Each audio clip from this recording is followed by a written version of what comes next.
아빠,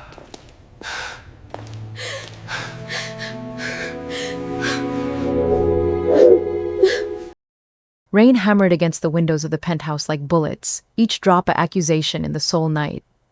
Alice pressed her trembling hand against the glass door, leaving a smear of blood that the rain immediately began to wash away. Through the translucent barrier, she could see shadows moving violently in the marble hallway. Men fighting, furniture crashing, the muffled sound of gunshots that made her flinch even though she had heard them before. Her other hand instinctively moved to her stomach, protecting the secret growing there. A secret that would get her killed if the wrong people discovered it. She was 22 years old, thousands of miles from home, and about to disappear from the only man she had ever loved. Her lips formed the words, even though he could not hear them. "I'm sorry, June." Then she turned and ran into the darkness, vanishing as completely as if she had never existed at all. 15 years later, Alice stood in the arrivals terminal at Incheon International Airport, her hands gripping the handle of a worn suitcase that had traveled with her through 7 countries and a lifetime of running. She looked different now. Older, certainly. The soft roundness of youth had been replaced by sharp angles and watchful eyes.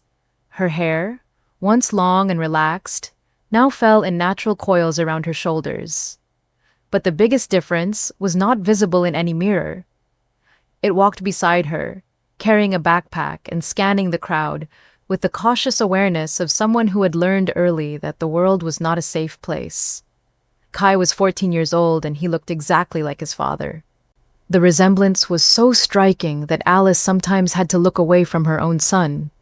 He had June's sharp jawline, the same intense eyes that seemed to see through pretense and lies, even the way he tilted his head slightly when he was thinking.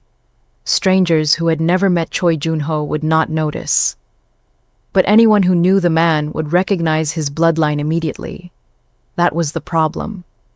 That was why they had stayed away for so long, and that was why they had no choice but to return now.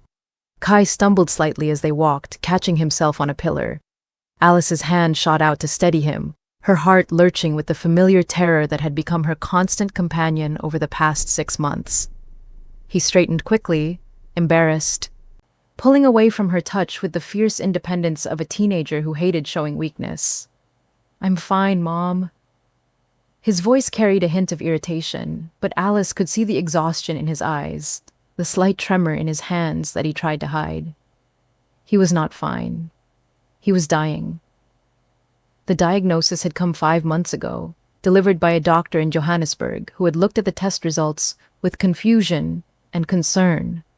Rare genetic blood disorder, hereditary, progressive, fatal without treatment, and treatment required a bone marrow transplant from a close biological relative. Alice had no siblings. Her parents were dead. That left only one option. The man she had spent 15 years hiding from. The man whose world she had fled to protect their unborn child. The man who believed she was dead and buried in an unmarked grave somewhere outside Seoul. They took a taxi to a modest hotel in Itaewon, a neighborhood diverse enough that a black woman and her mixed-race son would not attract immediate attention. Alice paid in cash, using a false name she had used before in this city, back when she was young and foolish enough to believe love could conquer the realities of organized crime and family obligation. The room was small and clean, with 2 narrow beds and a window that overlooked a busy street, filled with neon signs advertising restaurants and bars. Kai dropped his backpack on the floor and collapsed onto the nearest bed, asleep almost before his head hit the pillow. The exhaustion was getting worse. Alice stood at the window, watching the rain begin to fall again, and let herself remember.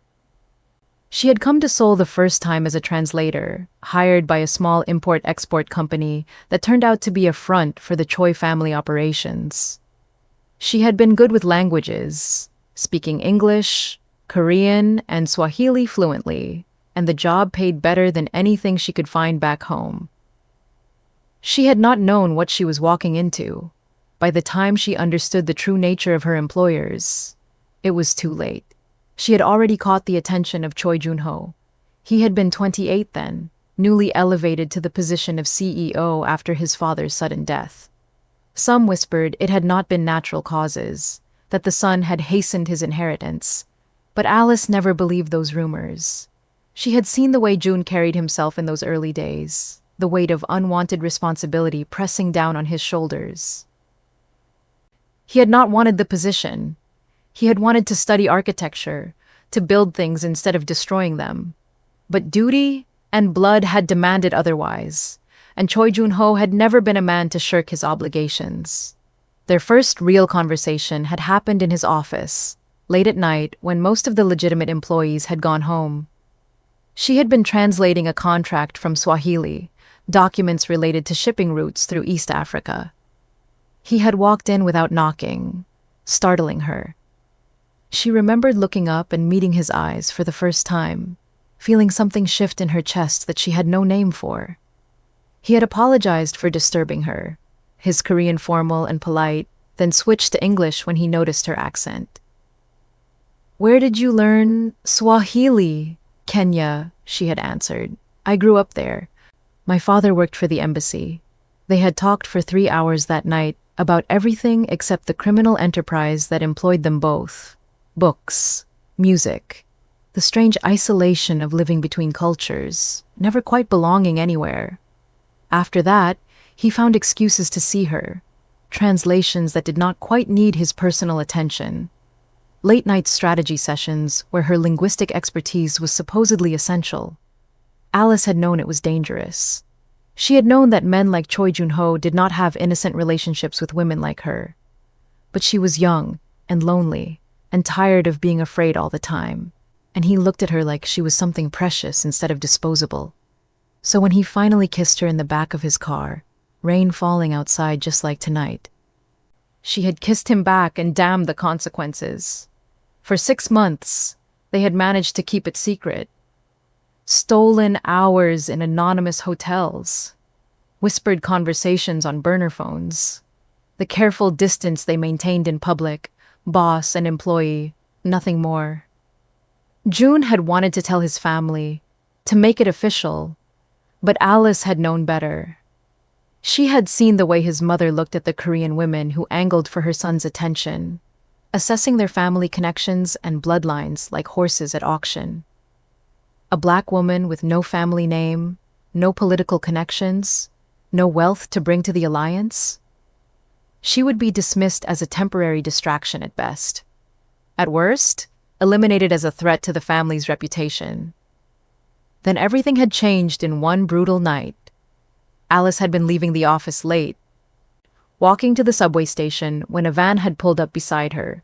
3 men had grabbed her before she could scream, throwing her into the back.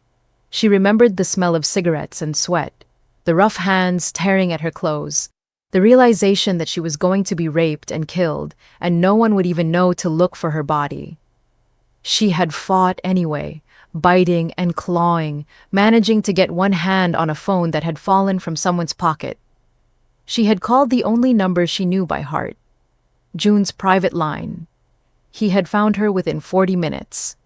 Alice still did not know how he had tracked the van's location so quickly, what resources he had called upon, what favors he had burned. She only knew that the door had crashed open, and June had stood there with a gun in his hand and murder in his eyes. The men who had taken her had been mid-level enforcers for a rival family, testing the Choi defenses, seeing if they could get away with touching someone connected to Joon-ho. They had not known who she really was to him. They had thought she was just another employee, disposable and unremarkable. They had learned otherwise in the last moments of their lives. June had killed all 3 of them, not in the heat of rage, but with cold efficiency that had terrified Alice more than the kidnapping itself. He had checked each body to make sure they were dead, then burned the van with them inside. Then he had wrapped his jacket around her shoulders and driven her to a private doctor who asked no questions and reported no assault. The doctor had confirmed what Alice had already started to suspect. She was 6 weeks pregnant. That should have been the end of it. June had wanted to marry her immediately. Consequences be damned. He would protect her and their child. His family would have to accept it. His enemies would learn that touching her meant death. But Alice had seen the cracks already forming, the whispers among the staff, the suspicious looks from Jun's mother during a chance encounter at the office. Someone knew about their relationship. Someone was watching, and someone had hired those men to take her, to test whether Jun would reveal his weakness by responding. When Jun had staged the car explosion 2 weeks later, making it look like Alice had died in an accident on her way to the airport, she had believed it was to protect her. A dead girlfriend could not be used as leverage. A dead woman carried no scandal. She had gone along with the plan, letting him arrange her disappearance, trusting that once things settled down, he would bring her back. She had been naive. She had not yet understood that in families like the Choi, loose ends were never left dangling. Threats were eliminated permanently. The truth had come from an unexpected source. Jun's younger sister, Minji, had found Alice in the safe house where Jun had hidden her. Minji had been 19 then, already showing signs of the ruthless intelligence that would later make her indispensable to the family operations. She had looked at Alice with something like pity and handed her a folder containing intercepted communications. Orders from Jun's mother to a trusted lieutenant. Kill the woman and take the child when it is born. The baby would be raised as a proper Choi, told its mother had died in childbirth. A tragic story, but one that preserved the family bloodline while eliminating the embarrassment of a foreign woman with no proper credentials. Jun does not know, Minji had said quietly.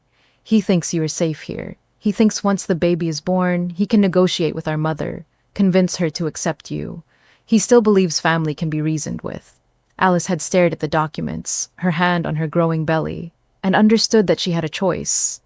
Trust that Jun could protect them both against his own mother and the entire weight of family expectation, or run while she still could. She had chosen to run, but she had not run alone.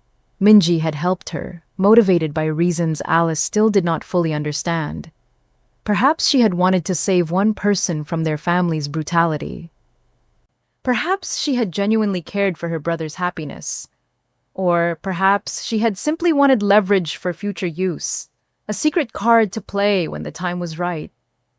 Whatever the reason, Minji had arranged for Alice to meet with someone who could get her out of Korea safely. Someone with the resources and motivation to help her vanish completely. Someone Jun would never think to ask. His rival, Viktor Kozlov. Viktor ran one of the smaller operations in Seoul, specializing in Eastern European connections that the Korean families found useful but distasteful. He was older than Jun, scarred and cynical, with a reputation for brutal efficiency and unexpected mercy in equal measure.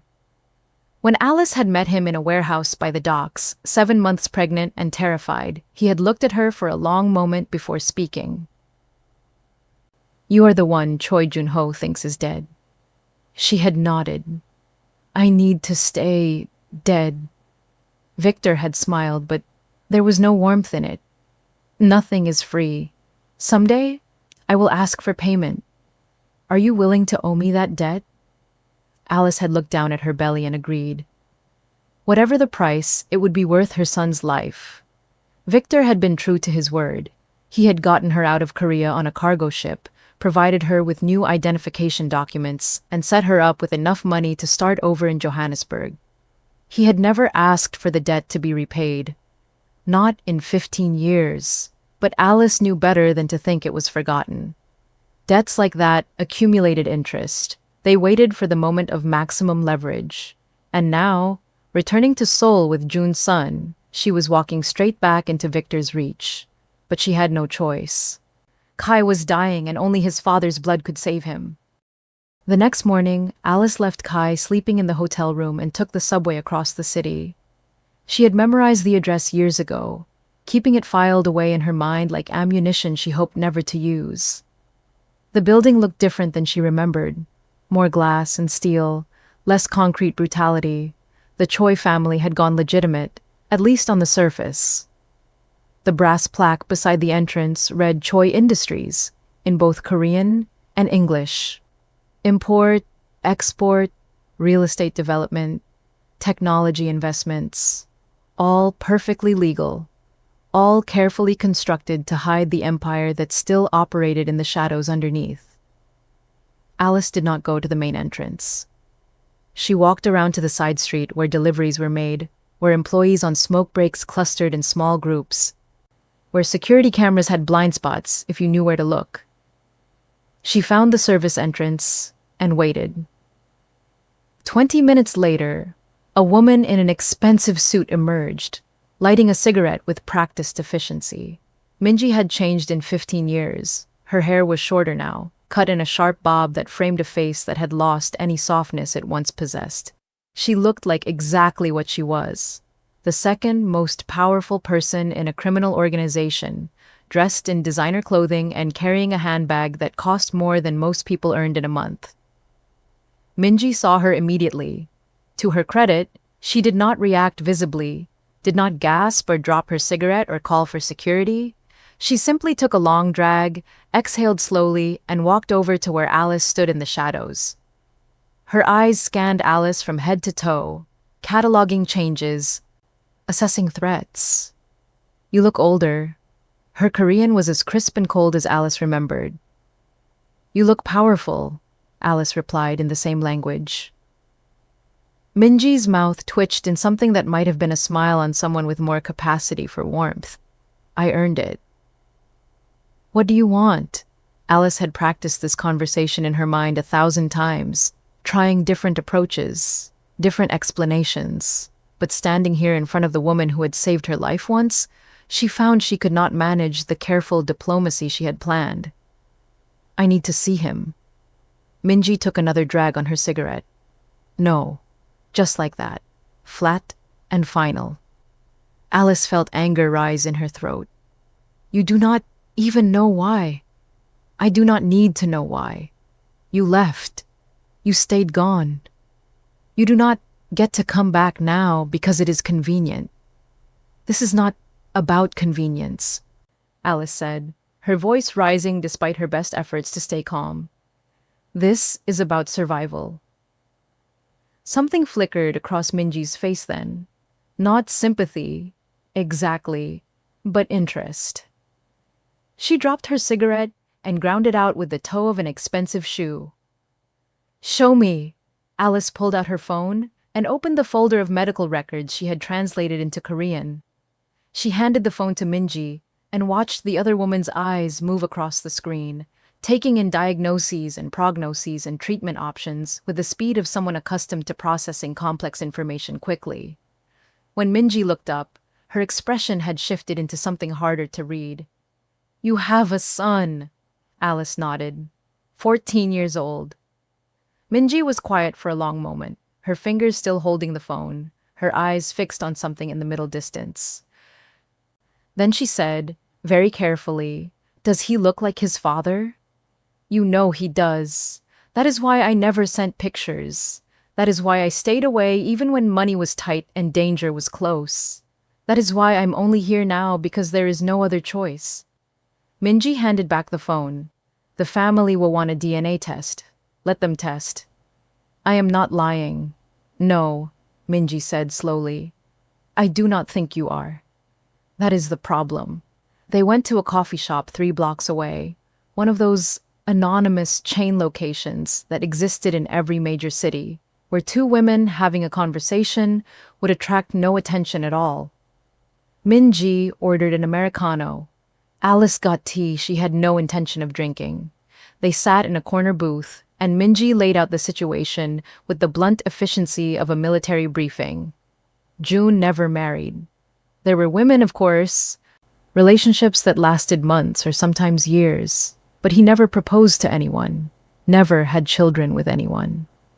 Our mother pushed constantly, bringing appropriate candidates to family dinners, arranging accidental meetings with daughters of allied families. He refused them all. She paused, stirring sugar into her coffee with mechanical precision. "He searched for you. For 7 years." Alice felt something twist in her chest. She had known he would look, at least initially. "But 7 years?" Minji continued, her voice matter-of-fact as if reciting a grocery list rather than describing a man's descent into obsession. He hired investigators all over the world. He interrogated anyone who might have helped you disappear. He killed 14 men who claimed to have information, but were only trying to extort money from him. He destroyed 3 rival families because he convinced himself they had taken you. The violence became legendary. People started calling him the Mad Dog. Our operations expanded because everyone was too afraid to fight back. Then, in the 7th year, he stopped. Just like that. He came back from a trip to Johannesburg and told everyone to stop looking. He said you were dead, and he needed to accept it. Johannesburg. Alice's hands tightened around her cup of tea. That was the year Kai had started school, the year she had finally felt safe enough to stop moving every few months. She had gotten careless, used her real first name when enrolling him, thinking 15,000 kilometers was distance enough. June must have gotten close enough to convince himself she was really gone. She felt sick thinking about it. What happened to him after that? Minji's expression hardened. He became empty. That is the only way I can describe it. He still runs the family business. He still makes strategic decisions. He goes through the motions of living. But there is nothing behind his eyes anymore. He is a ghost, operating a human body. And your mother? Alice had to ask. Had to know if the woman who had ordered her death was still pulling strings. Minji's smile was sharp as broken glass. Our mother made a mistake. She assumed that removing you would make June more controllable, more willing to accept family duty. Instead, it broke something in him. He stopped caring about her approval, stopped pretending to respect her authority. 3 years ago, he removed her from operational control. She still lives in the family compound, still attends important meetings, but she has no real power anymore. She is a figurehead. He took everything from her except her title. Minji leaned forward. That is what losing you did to him. So, yes, I am angry that you are back, because I spent 15 years watching my brother become a shell of himself, and now you show up because you need something. How am I supposed to react to that? Alice met her eyes steadily. You are supposed to take me to him and let him decide. You are supposed to remember that you helped me leave. You are supposed to understand that I did not want to go. And most of all, you are supposed to care that your nephew is dying and we are running out of time. The words hung between them, heavy and undeniable. Minji sat back in her chair, her coffee forgotten. A nephew. She said the word like she was testing its weight. Does he know? About June? About this life? He knows his father is Korean. He knows I left Korea before he was born. He knows I do not talk about it. Smart boy, he would have to be to survive this long with you running. There was a question underneath that observation, one Minji did not quite ask. How had Alice managed to keep them alive and hidden for 15 years with no family support, no permanent home, no legal status in half the countries where they had lived? The answer was complicated. Alice had learned to disappear in plain sight. She worked cash jobs that did not require background checks, translated documents for immigrant communities who paid under the table, taught English in private homes, moved frequently enough to avoid establishing patterns, but not so frequently that Kai never had stability. She had been careful, she had been smart. She had been lucky. And now, the luck had run out. Minji checked her watch, a slim, elegant thing that probably cost more than Alice had spent on rent in the past year. I have a meeting in 30 minutes. I will arrange something for tomorrow. Where are you staying?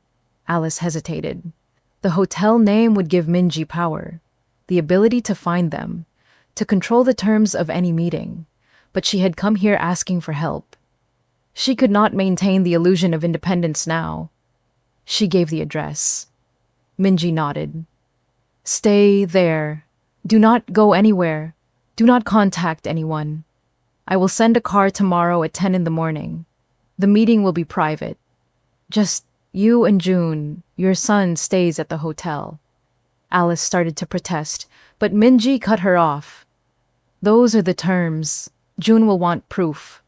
And I am not bringing a child into this until I know how he will react. You disappeared once. For all I know, you could have gotten pregnant by someone else. And this is an elaborate con. It was not, and they both knew it, but Alice understood the caution. She nodded. Tomorrow at 10. Minji stood, gathering her bag and phone. One more thing. Victor knows you are back. Her voice was casual, but Alice felt ice flood her veins. How do you know that? Because he called me this morning to ask if the black woman who just arrived at Incheon Airport was who he thought she was. Minji's smile was humorless. You have been back less than 24 hours and he already knows. That should tell you how closely he has been watching. Whatever debt you owe him, he is going to collect soon. Be ready. Alice took the subway back to Itaewon in a daze. Minji's words echoing in her head. Victor knows. Of course he did. A man like that did not help someone escape and then forget about it. He had been waiting, watching, keeping track of his investment. She wondered what he wanted. What favor could possibly be worth 15 years of patience? Nothing good. Men like Victor did not deal in small requests. When she got back to the hotel room, Kai was awake, sitting on his bed with a sketch pad balanced on his knees. He had always drawn when he was anxious, filling page after page with detailed pencil renderings of buildings and bridges and imaginary cities. He looked up when she entered. Where did you go? I had to meet with someone who can help us. Kai's eyes narrowed. Someone who knows my father. It was not a question. He was too smart for his own good sometimes. Yes, Alice admitted. She is his sister. Your aunt. Kai absorbed this information silently, his pencil moving across the page in short, controlled strokes. What is he like? Alice sat down on her own bed, across from him. I have not seen him in 15 years. I do not know what he is like now, but when I knew him, he was intelligent, stubborn, loyal to the people he loved, dangerous to the people who threatened them. She paused. He would have been a good father if I had given him the chance. Why did you not? The question was quiet, but loaded with all the years of half-truths and avoided conversations. Alice looked at her son, at the face that was June's face reflected back at her, and decided he deserved the truth, because his family would have killed me and taken you away, because I was afraid. Because I thought running was the only way to keep you safe. Kai's pencil stopped moving. And now? Now I know that staying away will kill you. So we are here. We face whatever comes next together. She tried to smile. Besides, you are 14 now, old enough to learn how to fight back if you need to. Kai did not smile back. He just looked at her with those eyes that saw too much, understood too much. Do you still love him? The question caught Alice off guard. She had not let herself think about that in years, had buried those feelings under layers of survival and necessity. But sitting here with her son asking direct questions, she found she could not lie. I do not know. I loved who he was. I do not know who he is now. Kai nodded slowly, returning his attention to his sketch. Tomorrow, you are going to meet him. Alice blinked. How did you know that? You have that look. The one you get when you're about to do something that scares you, but you are going to do it anyway. You had the same look when we got on the plane. Smart boy. Too smart. Alice watched him draw for a few minutes, noticing the tremor in his hand that he tried to hide, the way he had to stop and rest every few strokes. The disease was progressing faster than the doctors had predicted. They had weeks, not months. Tomorrow at 10, she confirmed. You will stay here. Kai's jaw set in a stubborn line she recognized from his father. I want to meet him. Not yet. Let me talk to him first. Let me explain. Then, if he agrees to help, you will meet him. I promise. Kai looked like he wanted to argue, but exhaustion won out. He nodded and went back to his drawing. Alice watched him and tried not to think about what would happen if June refused to help. Tried not to think about Victor waiting in the shadows. Tried not to think about the fact that she had just walked back into the same nightmare she had spent 15 years escaping. That night, Alice barely slept. She lay in the narrow hotel bed listening to Kai's breathing across the room, wondering what June would say when he saw her. Would he be angry? Relieved? Indifferent? Minji had said he was empty now, a ghost going through the motions. What if there was nothing left of the man she had loved? What if 15 years had turned him into someone unrecognizable? She thought about the first time they had made love, in a hotel room not unlike this one, rain falling outside while they learned each other's bodies with desperate urgency. She thought about the way he had looked at her when she told him she was pregnant, joy and terror mixing in his expression. She thought about his hands, gentle despite their capacity for violence, touching her face like she was something breakable and precious.